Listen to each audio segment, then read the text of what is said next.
Number 6। एक जमात पर दीवार का गिरना। बयान किया है कि एक मर्तबा एक जमात पर दीवार गिर गई। तमाम जमात दीवार के नीचे दबकर मर गई। इन मरने वालों में एक आजाद औरत और एक कनीज़े ममलूका भी शामिल थी। इन दोनों की गोद में बच्चे थे।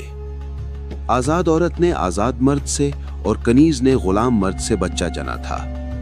लोग ये तमीज न कर सके कि कौन सा बच्चा ममलूक है और कौन सा बच्चा आजाद औरत से है। अमीर अलैहिस्सलाम ने उन बच्चों के दरमियान कुरा डालने का हुक्म दिया।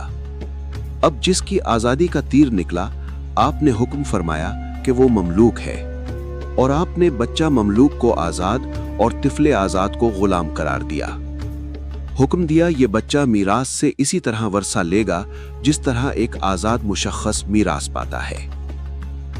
जब इस फैसले की खबर रसूल खुदा तक पहुंची तो आपने तस्दीक फरमाई और फैसले को दुरुस्त करार दिया। अगर ये वीडियो पसंद आई तो चैनल को सब्सक्राइब करें और वीडियो को लाइक करें।